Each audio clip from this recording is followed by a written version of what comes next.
কিচ্ছু রাজনৈতিক কৌশল না। মুখ্যমন্ত্রী বুঝে গেছেন তার গদি নড়ে গেছে। 13 তারিখ যে বন্ধ হয়েছে, শুক্রবার যে বন্ধ হয়েছে, আপনারা নিজেরা প্রেজেন্ট ছিলেন, এখানে কোনো মিথ্যের কথা না। আপনারা বিভিন্ন জায়গায় সংবাদ মাধ্যম ঘুরেছেন, জেলা থেকে রাজ্য আপনারা ঘুরেছেন, আপনারা দেখেছেন, আপনারা নিজেরা দেখেছেন, দেখিয়েছেন। আপনাদেরও ভূমিকা বিরাট। যে মানুষ কিভাবে সমর্থন করেছে সারা পশ্চিম বাংলায়, দার্জিলিং থেকে সুন্দরবন পর্যন্ত, শুধু ওনার দপ্তর নবান্নটা নিয়ে উনি খুশি আছেন।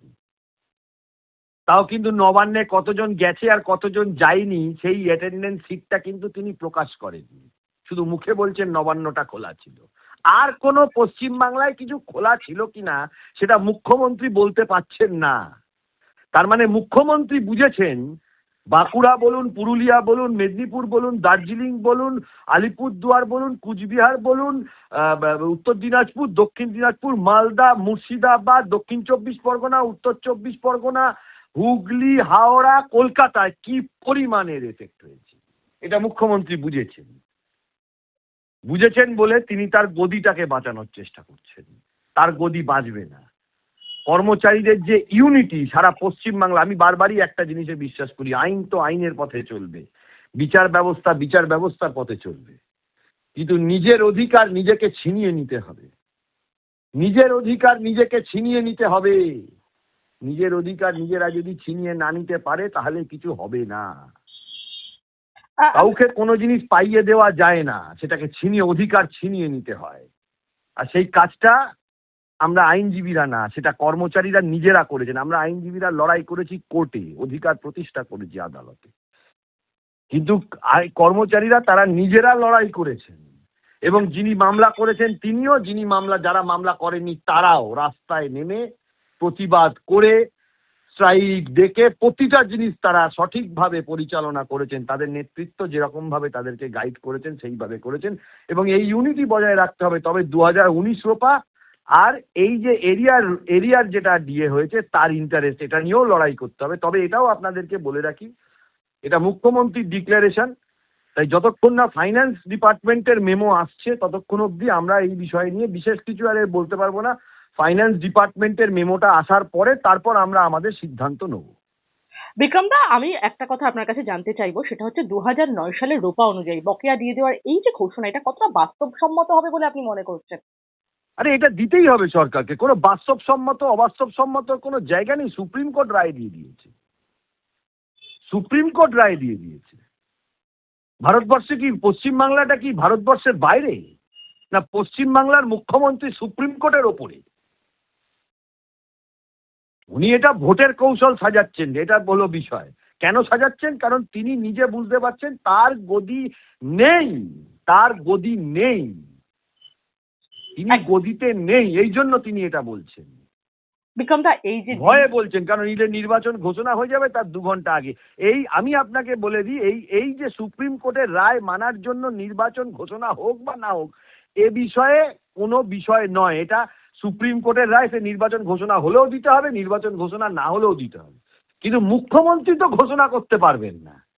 নির্বাচন ঘোষণা হয়ে গেলে মুখ্যমন্ত্রী আর ঘোষণা করতে পারবেন না। তাই জন্য তিনি এটা করেছেন, কারণ তিনি জানেন তার গদি নেই। তিনি জানেন তার গদি নেই। মমতা বন্দ্যোপাধ্যায় ভয় পেয়েছেন তাহলে বলবেন? তা না হলে তিনি বলেছেন কেন? এ তো সুপ্রিম কোর্টের রায়, এমনিই দিতে হবে। এর জন্য আমি কৃতিত্ব জানাই সারা পশ্চিমবাংলার যত কর্মচারী রয়েছেন তাদের প্রত্যেককে। প্রতিটা মানুষ, প্রতিটা পেনশন হোল্ডার, কয়েকজন ওই তৃণমূলের কয়েকটা মাথার কয়েকটা দালাল বাদ দিলে যারা যারা সক্রিয়ভাবে লড়াইটা দিয়েছেন, রাস্তায় নেমে লড়াইটা দিয়েছেন, আদালতে লড়াইটা দিয়েছেন। আদালত যেমন আইনের প্রতিষ্ঠা করে, নিজের অধিকারটা নিজেকেও প্রতিষ্ঠা করতে হয়। এটা হলো সমাজের নিয়ম। আমি আজকে বাংলার মানুষ শিখিয়ে দিল, সারা ভারতবর্ষের মানুষকে শিখিয়ে দিল আজকের দিনে দাঁড়িয়ে যে বাঙালিরা লড়তে পারে। বাঙালি হিসাবে লড়াই করেছেন সবাই। যে মুখ্যমন্ত্রী বড় বড় কথা বলেন না, আজকে বাঙালিরা প্রমাণ করলো। আমি আপনাকে বলছি, দার্জিলিং এ যিনি রয়েছেন, দল মত জাতি জাত পাত ভেদ সমস্ত কিছু ভুলে এরা লড়াই করেছে। আপনি 13 তারিখে তো আপনারাও বিভিন্ন জায়গার ছবি তুলে দেখিয়েছেন কিরকম পরিমাণ মানুষের মধ্যে রিপারকেশন এবং বন্ধ হয়েছে, এবং বিভিন্ন সংবাদ মাধ্যমে দেখিয়েছেন, এবং আপনাদের যে সংবাদ মাধ্যম ক্যাম্পেইন কলিং মিডিয়া তারাও দেখেছে এবং দেখিয়েছে। তা এটা দেখে কারুর মাথায় ধরবে না যে এত সংখ্যায় মানুষ তারা বিপক্ষে হয়ে আছে? তবে ফাইন্যান্স ডিপার্টমেন্টের মেমোটা অফিসিয়ালি আসা অবধি আইনজীবী হিসাবে আমাকে ওয়েট করতে হবে এবং দেখতে হবে। এটা তো মুখ্যমন্ত্রী ডিক্লারেশন দিয়েছেন, এটা একটা রাজনৈতিক ডিক্লারেশন। একদমই বিক্রমদা, আমি যে প্রশ্ন আপনার সামনে রাখবো সেটা হচ্ছে আপনি এই আন্দোলনের অন্যতম, সরকারি কর্মচারীরা আপনার কথা সবসময় বলেছেন, ঠিক সেনাপতির ভূমিকা পালন করেছেন প্রথম থেকেই, এবং আন্দোলনে নামার কথা বলেছেন। কোথাও গিয়ে মমতা বন্দ্যোপাধ্যায় যে ভোট মেশিনারি স্তব্ধ করে দেওয়ার কথা সরকারি কর্মচারীরা বলেছিল, তার সামনেই চাপের মুখে বশ্যতা স্বীকার করলেন। দেখুন, আমি এই এই আন্দোলনের কোনো বিষয়ে পার্টে ছিলাম না। আমি শুধু একটা জিনিসই বুঝি, যেটা ইতিহাস কথা বলে সেটা বুঝি। আমি আইনি লড়াইয়ে ছিলাম। ইতিহাস যে কথা বলে সেটা হলো নিজের অধিকার নিজেকে ছিনিয়ে নিতে হয়। আমি যেটা আমি বুঝি সেটা আমি মানুষকে বলেছি। এই কর্মচারী যারা রয়েছেন তাদের নেতৃত্ব যথেষ্ট, তারা কোয়ালিটিবান, তারা যথেষ্ট বোঝেন এবং তারা সঠিকভাবে নেতৃত্ব দিয়েছেন। এবং সমস্ত, আপনি দেখুন, যে কোনো রাজনৈতিক দল নির্বিশেষে, রাজনৈতিক চিন্তাধারা নির্বিশেষে যত সংগঠন আছে সমস্ত সংগঠন এক হয়ে লড়াই করেছে। এটা তো কৃতিত্ব দিতে হবে সমস্ত সংগঠনকে।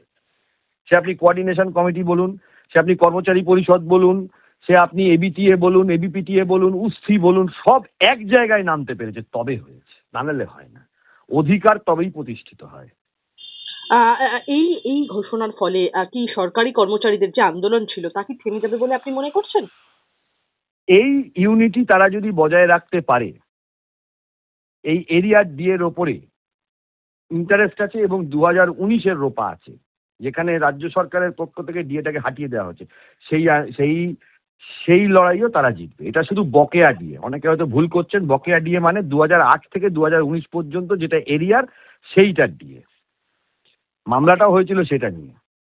একদমই, আমি বলবো মার্চ থেকেই এই বকেয়া দিয়ে দেওয়া হবে। রাজ্য সরকারের আর্থিক পরিস্থিতি এটা কতটা সম্ভব বলে আপনি মনে করছেন? কোষাগারের ওপর চাপ কতটা পড়বে? কোনো আর্থিক পরিস্থিতিতে নয়, কোনো আর্থিক পরিস্থিতিতে রাজ্য সরকার এটাকে কোনো সমস্যা নাই। ইচ্ছাকৃতভাবে টাকাটা চুরি হতো তাই জন্য দিত না। এখন অনেক কষ্ট করে এদিক ওদিক করে রাজ্য সরকার ভোটের নিরিখে এটা একটা ভোটের গিমিকবাজি দেখাচ্ছে। তাও কি সুপ্রিম কোর্টের চাপে? কলকাতা হাইকোর্টেও আমরা জিতেছি, কলকাতা হাইকোর্টে জিতেছি, ট্রাইব্যুনালে জিতেছি, তার সঙ্গে কর্মচারীরা নিজেরা আন্দোলনে করেছে। এটা হলো সব থেকে বড় জিনিস, যেখানে বাঙালিরা আবার প্রতিষ্ঠা করতে পারলো যে না, তারা তাদের অধিকারের জন্য লড়াই করতে পারে। এই ভোটের আগে এই ঘোষণা কি সরাসরি সরকারি কর্মচারীদের প্রভাবিত করার চেষ্টা বলে আপনি মনে করছেন? না, দেখুন, এটা সরকারি কর্মচারীদের প্রভাবিত করে আর কোনো লাভ হবে না। সরকারি কর্মচারীদের প্রভাবিত করে লাভ হবে না, কারণ প্রতিটা কর্মচারী তো এই আন্দোলনে অংশগ্রহণ করেছেন। কয়েকটা দালাল আর কয়েকটা যেগুলো তৃণমূলের মাথা আছে সেইগুলোর লোককে শাসিয়েছে। একদম, যারা যারা আন্দোলনে সক্রিয়ভাবে পার্টিসিপেট করেছেন, তারা তো প্রত্যেকে জানেন যে কি হয়েছে। একদমই, তারা তো রিপারকেশনটা বুঝতে পেরেছেন, এই আইএএস গুলো রিপারকেশনটা বুঝতে পেরেছে। তারা বুঝিয়েছে যে আর টিকবে না। কে ঘাড়ে দায়িত্ব নেবে? সুপ্রিম কোর্ট রায় দিয়ে দিয়েছে, যদি না দেয় যে finance secretary, chief secretary jail হয়ে যাবে। তারা দায়িত্ব নিতে চাইছে, তারাও দায়িত্ব নিতে চাইবে না। একদমই। ভোট ঘোষণা হয়ে গেলে, শুনুন, ভোট ঘোষণা হয়ে যাওয়ার সাথে এই ডিএর কোনো সম্পর্ক নেই। এটা সুপ্রিম কোর্টের রায়। ভোটের আগে হোক, ভোটের পরে হোক, ভোটের সময় হোক, যে কোনো সময় এই রায়কে কমপ্লাই করতে হবে, কারণ কোর্ট বুঝবে এটাকে কমপ্লাই করা, আইন যতটা আমি বুঝি। একদমই তাই। বিক্রম দা, আমার শেষ দুটো প্রশ্ন একদমই। 2009 সালে রোপা অনুযায়ী দিয়ে দেবে রাজ্য সরকার, কিন্তু কেন্দ্রের সঙ্গে ফারাকের বিষয়টি কিভাবে মেটানো হবে? সেইটাই তো 2009-এর রোপাতে যে কেন্দ্রের সঙ্গে ফারাকটা আছে, সেই ফারাকটাই তো মেটাবে। সেটা নিয়েই তো মামলাটা। কেন্দ্রীয় সরকারের সাথে রাজ্য সরকারি কর্মচারীদের যে ডিএর ফারাক, সেই ফারাকটা মেটানোরই তো নিয়ে মামলা। বিক্রম দা, বিরোধীরা ইতিমধ্যেই বলছে এটা ভোটের আগে ললিপপ। এই সমালোচনাকে আপনি কিভাবে দেখছেন? দেখুন, এটা ভোটের আগে আমার মনে হয় না কোনো ললিপপ বা কিছু। আমার মনে হয় ভোটের আগে নিজের গদি বাঁচানোর জন্য তিনি এইটা প্রকাশ্যে নিয়ে আসলেন। কারণ তিনি জানেন ভোটের নোটিফিকেশন জারি হয়ে গেলেও এই দিয়ে দিতে হবে, এবং সেই দিয়ে যখন ভোটের নোটিফিকেশন জারি হবে তার কথা আর কেউ শুনবে না, তখন চিফ সেক্রেটারি, ফাইন্যান্স সেক্রেটারিরা দিয়ে দেবে। ঠিক আছে, তখন কে কন্টেমে কে কি হবে, কন্টেম তো ফাইল হয়ে আছে। তো সেই জন্য তিনি এই কাজটি করলেন,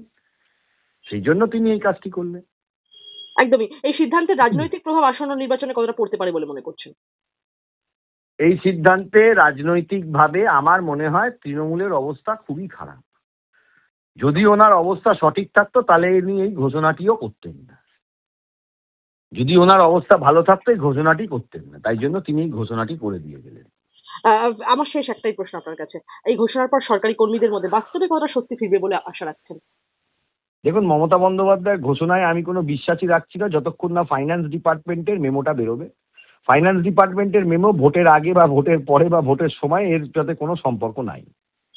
বিক্রম দা, আমার শেষ একটা প্রশ্ন থাকছে যে বিধানসভা নির্বাচনের মুখে আরো একটি বিষয়, কল্পতরু মুখ্যমন্ত্রী মমতা বন্দ্যোপাধ্যায় লক্ষ্মীর ভান্ডারের পর এবার পুরোহিত ইমামদের ভাতা বৃদ্ধির কথাও তিনি ঘোষণা করলেন। একদম রবিবার এক্সট্যান্ডারে মুখ্যমন্ত্রী জানিয়েছেন 500 টাকা করে ভাতা বাড়ানো হচ্ছে। এর ফলে কি পুরোহিত থেকে ইমামরা ভাতা বাবদ মাসে 2000 টাকা করে পাবেন? কিভাবে দেখছেন? দেখুন, ভোটের আগে তিনি তো চেষ্টা করবেনই তার গদি বাঁচানো। আমি তো বারবার বলছি গদি বাঁচানোর লড়াই চলছে। আমি বারবারই একটা কথা প্রয়োগ করছি, সেটা হলো তিনি নিজের গদি বাঁচান, তিনি নিজের থেকে পৃথিবীতে মানুষ তার নিজেকে সব থেকে বেশি ভালোবাসে। এই মুখ্যমন্ত্রী নিজের থেকেও নিজের গদিকে ভালোবাসে, তাই গদি বাঁচানো, চেয়ার বাঁচানোর চেষ্টা করছেন তিনি।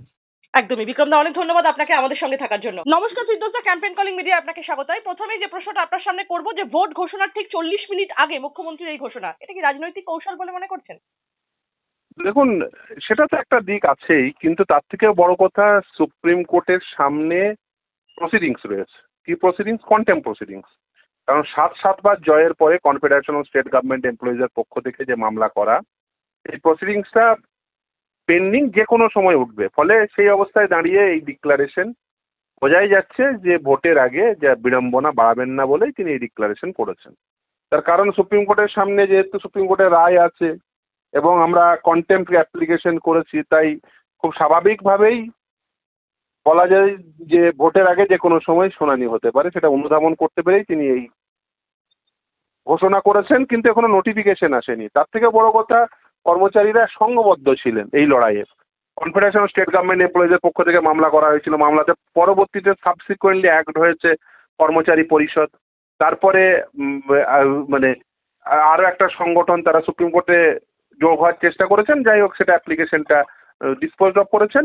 কিন্তু তারা প্রত্যেকেই অ্যাক্টিভলি তারা মাঠে লড়াইয়ে ছিলেন। বিশেষ করে এবিটিএ, এবিপিটিএ, কোঅর্ডিনেশন কমিটি, যৌথ মঞ্চ সহ অন্যান্য সমস্ত সংগঠন, এবং সব থেকে বড় কথা, সংগঠনের থেকেও বেশি বড় কথা হচ্ছে কর্মচারীবৃন্দ। সে শিক্ষক হোক, শিক্ষাকর্মী হোক, মিউনিসিপ্যালিটির কর্মচারী, পঞ্চায়েতের কর্মচারী, তারা প্রত্যেকেই লড়াইয়ে ছিলেন। এবং এই লড়াইয়ের ফলে, এই যে সংঘবদ্ধ লড়াইয়ের ফলেই কিন্তু আজকে এই রেজাল্টটা সম্ভব হয়েছে। এবং তারা প্রত্যেকেই অ্যাক্টিভলি লড়াইয়ে ছিলেন বলে, এবং কোঅর্ডিনেশন কমিটির যে লড়াই, কনফেডারেশনের যে লড়াই, বিশেষ করে কনফেডারেশন স্টেট গভর্নমেন্ট এমপ্লয়ি মহল মুখোপাধ্যায়রা, তারা যে 10 বছর ধরে এই দিয়ে নিয়ে লড়ে আসছেন, 7বার জয়ের পরে আজকে সেই জয়ের হাসি হাসছেন। কিন্তু এই ঘোষণাটা আগে হলেই ভালো হতো, তাহলে একসঙ্গে এতটা টাকা একসঙ্গে দিতে হতো না। ইনস্টলমেন্ট ওয়াইজ দিয়ে দিলে অনেক আগে থেকেই দিয়ে দিতে পারতেন, তাহলে কর্মচারীদের এত বকেয়া হতো না, এতটা ডিএ বকেয়া হতো না। এটা আগেই দিয়ে দেওয়া উচিত ছিল কর্মচারীদেরকে। বিরোধীরা বলছে এটা ভোটের আগে ললিপপ, এই সমালোচনাকে আপনি কিভাবে দেখছেন? দেখুন, আমি যাই হোক, দের আয়ে তারা তো পাচ্ছেন, হয়তো দেরি হয়েছে, দের আয়ে দুরস্ত আয়ে। তার কারণ হচ্ছে যে আলটিমেট ঘোষণা করলেন, কিন্তু এখনো নোটিফিকেশন আসেনি। নোটিফিকেশন না আসার ফলে এখনো বোঝা যাচ্ছে না মডালিটিস কি হবে। কারণ তিনি বলেছেন নোটিফিকেশন দিয়ে মডালিটিস বলে দেবেন, ফিনান্স ডিপার্টমেন্ট নোটিফিকেশন দেবেন। 25% এরিয়ার দিয়ে ইমিডিয়েটলি মিটিয়ে দিতে বলেছেন সুপ্রিম কোর্ট। এখনো পর্যন্ত সেই নোটিফিকেশন কিন্তু পাইনি। রাজ্যের মাননীয় মুখ্যমন্ত্রী পোস্ট করেছেন, এটা ঠিক কথা, তাতে কর্মচারীদের জয়ের আশ্বাস পেয়েছেন, কিন্তু এখনো নোটিফিকেশনটা আসেনি। যতক্ষণ পর্যন্ত, যেহেতু অ্যাডভোকেট আমার এটা প্রথম যেটা দেখতে হবে সেটা হচ্ছে গভর্নমেন্ট নোটিফিকেশন। গভর্নমেন্ট নোটিফিকেশনে কি বলছে? 25% এরিয়ার দিয়ে ইমিডিয়েটলি মিটিয়ে দেবেন, নাকি সেটাও আবার ইনস্টলমেন্ট ওয়াইজ মিটাবেন? মানে মডালিটিসটা কি হবে সেটা কিন্তু এখনো পর্যন্ত জানা যায়নি। ফলে তিনি বলেছেন দেবেন মার্চ 2026 অনওয়ার্ডস, কিন্তু সেই মডালিটিসটা যতক্ষণ পর্যন্ত না পাচ্ছি ততক্ষণ পর্যন্ত এখনো পর্যন্ত সেটা বলা যাবে না যে এ, সেই সুপ্রিম কোর্টের রায় মোতাবেকই হচ্ছে কিনা। ফলে সে নোটিফিকেশনের জন্য ওয়েট করছি, যখন নোটিফিকেশন দেবে তখন সেইটা নিয়ে ডিটেলস অ্যানালিসিস করা সম্ভব হবে। কিন্তু এটুকু বলতে পারি, এই জয় প্রাথমিক জয়, এবং এই জয়ের জন্য ধন্যবাদ দেব প্রতিটি কর্মচারী সংগঠন, confederation of state government employees, coordination committee, ABTA, ABPTA এবং সহ বিশেষ করে পঞ্চায়েত যৌথ মঞ্চ এবং পঞ্চায়েতের কর্মচারী, মিউনিসিপ্যালিটির কর্মচারী, কোর্ট স্টাফ অ্যাসোসিয়েশন, হাইকোর্ট কর্মচারী সমিতি অত্যন্ত গুরুত্বপূর্ণ। তাদের লড়াইয়ে দেখেছেন হাইকোর্টে কি প্রভাব পড়েছে, আপনি শেষ ধর্মঘটে দেখেছেন একটা কোর্টও ফাংশনাল ছিল না। ফলে এই যে লড়াই, এই লড়াইয়ে প্রত্যেকের পার্টিসিপেশন ছিল এবং আমি প্রত্যেককে সংগ্রামী অভিনন্দন জানাই, প্রত্যেককে। একদমই একদমই 2009 সালের যে রোপা অনুযায়ী ফিরদৌসদা বকেয়া দিয়ে দেওয়ার ঘোষণা কতটা বাস্তবসম্মত বলে মনে করছেন? হ্যাঁ, অবভিয়াসলি দিতেই হবে, তার কারণ রোপারোল 2009-এ বলা আছে ডিএ দিতে হবে এআইসিপিআই অনুযায়ী। ডিএ হলো কর্মচারীদের আইনসঙ্গত অধিকার, আদালতের দ্বারে 7 বার প্রতিষ্ঠা পেয়েছে। আজ দীর্ঘ 9 বছর ধরে কন্টিনিউয়াসলি আমি লড়ছি এই মামলা। ফলে যে প্রথম দিন থেকে লড়া এই যে মামলাটি, সেই মামলার মানে নারী নক্ষত্র আমি জানি যে এটা দিতেই হবে। আপনারা বারবার আমাকে এসে ইন্টারভিউ করেছেন, আমি বারবার বলেছি যে এটা দিতেই হবে, কারণ ডিএ এআইসিপিআই অনুযায়ী দিতে হবে।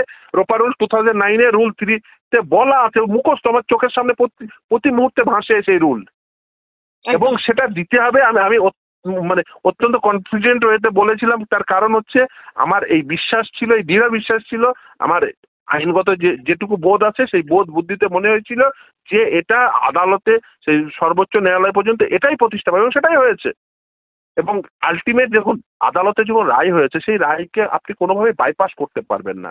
আপনাকে কন্টেম্প্ট প্রসিডিংসে গেলে আপনারই ক্ষতি, তার কারণ সেক্ষেত্রে যারা পার্টি টু দ্য প্রসিডিংস, মুখ্য সচিব এবং অর্থ সচিব, তারা কিন্তু লায়াবল থাকবেন। ফলে রাজ্যের মাননীয় মুখ্যমন্ত্রী তিনি বুঝতে পেরেছেন, সেই জন্য আজকে ডিক্লেয়ার করেছেন। এই ডিক্লারেশনটা আগে হলে আরো বেশি ভালো হতো। কর্মচারীরা হয়তো ভোটের আগেই তাদের মানে ন্যায়সঙ্গত যে অধিকারের প্রাপ্যতা সেটা হাতে পেতেন। নিশ্চিতভাবে মার্চ থেকে দেবেন বলেছেন, নিশ্চিতভাবেই তার পরের মাসে হয়তো পাবেন। ভোটের আগে নিশ্চিতভাবেই এই যে ডিক্লারেশন সরকার বাঁচানোর জন্য তিনি তো করেছেন, এবং কিন্তু আলটিমেট কর্মচারীরা এই জয় পেলেন, সেই জন্য ধন্যবাদ। একটা কথা কর্মচারীরা ফিরদৌসদা প্রথম থেকে বলেছিলেন এবং আপনারাও বারংবার বলেছেন, বিশেষ করে সরকারি কর্মচারীরা, আপনারা নয়, সরকারি কর্মচারীরা বারংবার এই কথা বলেছেন যে তারা ভোট মেশিনারিটা তারা অনেকটাই পরিচালনা করেন, সেক্ষেত্রে তারা ভোটের ময়দানে বুঝে নেবে। কোথাও গিয়ে এই চাপের মুখে মুখ্যমন্ত্রী মমতা বন্দ্যোপাধ্যায় কি পিছু হটলেন? দেখুন, পিছু হটা বা আগিয়ে আসার প্রশ্ন নয়, প্রশ্নটা হচ্ছে আইনসঙ্গত অধিকারের প্রশ্ন। দিয়ে কর্মচারীদের আইনসঙ্গত অধিকার, ফলে আইনসঙ্গত অধিকার আদালতের দ্বারা প্রতিষ্ঠা পেয়েছে, আর যে প্রশাসনিকভাবে সেটি গৃহীত হয়েছে, এটুকুই বলতে পারি। তার কারণ দেখুন, পিছু হটা বা আগিয়ে আসার হিসেবে এটাকে দেখবেন, এটা আইনগত লড়াই, এবং এই আইনগত লড়াইয়ে কর্মচারীরা জয়ী হয়েছে, সরকার হেরেছে। সরকার যদি এই মানে মানে আমি বলবো দৃঢ়তাটা, এই দৃঢ়তাটা যে কর্মচারীদের মিটিয়ে দেওয়ার প্রশ্নে, প্রাপ্য মিটিয়ে দেওয়ার প্রশ্নে রাখতেন, তাহলে বোধহয় সেটা আরো বেশি ভালো হতো কর্মচারীদের জন্য অ্যাজ ওয়েল এজ সরকারের জন্য। তাহলে কি হতো, ধরুন যদি এটা 2012 সালে মেনে নিতেন, তাহলে একসঙ্গে এতটা পেমেন্ট করতে হতো না। যদি 2013 সালে মেনে নিতেন, একসঙ্গে এতটা পেমেন্ট করতে হতো না। 2014 সালে মেনে নিতেন, একসঙ্গে এতটা পেমেন্ট করতে হতো না। এই জনগণের করের টাকার যে মানে বোঝা, সেটা একসঙ্গে বহন করতে হতো না। ফলে এইটা যদি সরকারের আন্ডারস্ট্যান্ডিংটা আগে তৈরি হতো, তাহলে কিন্তু এই বোঝাটা একসঙ্গে এসে ঘাড়ে চাপতো না। তাহলে সেটা সরকারের জন্য সুবিধা হতো, এবং কর্মচারীরাও যদি অল্প অল্প করে পেতেন, সেটা তাদেরও সুবিধা হতো। কর্মচারীদেরও অসুবিধা হয়েছে, অ্যাজ ওয়েল এজ সরকারেরও অসুবিধা হয়েছে। এইটা তার কারণ আন্ডারস্ট্যান্ডিং এর ভুল ছিল, এতদিন পরে সেই আন্ডারস্ট্যান্ডিংটা তৈরি হওয়ার জন্য। আমি বলবো এই যে ঘোষণা, এতে কি সরকারি কর্মচারীদের যে আন্দোলন তা থামবে বলে আপনি মনে করেন? না, 2019 সালের যে রোপা রুল, সেই রুল অনুযায়ী সেখানে তো ডিএর প্রভিশনই নেই। সেই লড়াই আরো দৃঢ়তার সঙ্গে লড়তে হবে। সেই লড়াই যদি যত দৃঢ়তার সঙ্গে যদি না লড়েন, তাহলে কিন্তু আপনারই মানে বলবো যে আপনারা আবারও কিন্তু একই জায়গায় গিয়ে পৌঁছবেন। ফলে আমি মনে করি, আমি সমস্ত কর্মচারী বন্ধুদের, সে শিক্ষক, শিক্ষাকর্মী, মিউনিসিপ্যালিটির কর্মী, পঞ্চায়েতের কর্মী, কোর্টের স্টাফ, প্রত্যেক স্তরের সরকারি রাজ্য সরকারি কর্মচারীদের বলবো, আপনারা সংঘবদ্ধ হন, ভবিষ্যতে লড়াইয়ের জন্য প্রস্তুত হন এবং আরো দৃঢ়তরভাবে লড়াইয়ের জন্য প্রস্তুত হন। সেই লড়াই দ্বিমুখী হোক, আইনগত লড়াই, কোর্টের লড়াইয়ের সঙ্গে রাস্তার লড়াই। দেখেছেন, আমি বারবার বলে এসেছি যে উভয় লড়াইকে মিলিয়ে দিতে হবে। আইনগত লড়াই, আদালতের লড়াইয়ের সঙ্গে রাস্তার লড়াই, এই উভয়ের লড়াইকে না মিলিয়ে দিতে পারলে ঈপ্সিত লক্ষ্যে পৌঁছানো যায় না। আজকের ডিএর যে ঘোষণা সেটিকেই, সেই দিকেই নির্দেশ করে যে একদিকে 7 বারের জয়, তার সঙ্গে যুক্ত হয়েছে এই রিসেন্ট ধর্মঘটের প্রভাব। আপনার মতে ফিরদৌস দা, আমি সেই দুটো প্রশ্ন, আপনার মতে এই সিদ্ধান্তে রাজ্যের কোষাগারের উপর কতটা চাপ পড়বে বলে মনে করছেন? দেখুন, আমি মনে করি না কোষাগারের উপর চাপ পড়া উচিত। তার কারণ কি বলুন তো? যখন বাজেট করা হয় একটি সরকারের, তার দুটি অংশ থাকে, একটা হচ্ছে স্থায়ী খরচ, একটা হচ্ছে অস্থায়ী খরচ। এই যে বেতন, পেনশন, ঋণ, মানে যে যে টাকা ঋণ নেই তার যে ইন্টারেস্ট, লোনের ইন্টারেস্ট, এগুলো হচ্ছে স্থায়ী খরচ। আর অস্থায়ী খরচে যে বিভিন্ন প্রকল্প, এই স্থায়ী খরচের অংশ হচ্ছে এই ডিএ। ফলে এটা মানে সরকারের ক্ষেত্রে বার্ডেন নয়, এটা সরকারের ক্ষেত্রে অব্লিগেশন। সরকারকে বাধ্যতামূলকভাবে স্থায়ী খরচ করতে হবে। যেমন ধরুন, আপনার ভাত, মানে আপনার প্রতিদিনের দৈনন্দিন যে আহার, সেটা কি আপনার জন্য বার্ডেন নাকি সেটা আপনার জন্য অব্লিগেশন? এই যে আপনাকে বুঝতে হবে যে স্থায়ী খরচটা হচ্ছে সরকারের অব্লিগেশন, স্ট্যাটুটরি ডিউটি। সেই স্থায়ী খরচ, সেই স্ট্যাটুটরি ডিউটি গভর্নমেন্টকে বাধ্যতামূলকভাবে পালন করতে হবে। এক্ষেত্রে গভর্নমেন্ট বাধ্যতামূলকভাবে পালন না করে সেটা যদি বাইপাস করে অন্য খাতে খরচ করেন, তাহলে যেটা হবে, তিনি তার স্ট্যাটুটরি অব্লিগেশন তিনি পালন করছেন না। সেই ক্ষেত্রে তিনি লায়েবল থাকবেন, গভর্নমেন্ট লায়েবল থাকবে। এই ক্ষেত্রে গভর্নমেন্টের লায়াবিলিটির প্রশ্ন।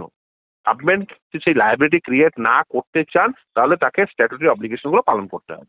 আমার একটা শেষ প্রশ্ন আপনার কাছে ফিরদৌস দা, সেটা হচ্ছে 2009 রোপা রুলস অনুযায়ী এই যদি দিয়ে দেওয়া হয়, কেন্দ্রের সাথে ফারাক কতটা মিটলো? কেন্দ্রের সঙ্গে যে ফারাক, সেটা কিন্তু রোপা রুল 2009 সাপেক্ষে আর ক্যালকুলেশন হচ্ছে না। এই বর্তমানে যে রোপা রুল, সেটা হচ্ছে রোপা রুল 2019, সেখানে ডিএর প্রভিশনই নেই। আপনি বুঝুন দুটো জিনিস। রোপা রুল 2009 বামফ্রন্ট আমলে তৈরি আইন, সেখানে ডিএর প্রভিশন রেখেছিল, সেই অনুযায়ী আদালতে মামলা লড়ে এটা প্রতিষ্ঠা করা গেল। কিন্তু রোপা রুল 2019 কোনো ডিএর প্রভিশনই রাখেনি। ফলে সেক্ষেত্রে আপনার মানে সেই লড়াইটি আরো কঠিন এবং সেই লড়াই সকলকে যৌথতার সঙ্গে লড়তে হবে। না হলে কিন্তু ভবিষ্যতে তাদের জন্য এর থেকেও খারাপ অবস্থা তৈরি হবে। আমি মনে করি যে সেই লড়াই আরো দৃঢ়তার সঙ্গে লড়া উচিত।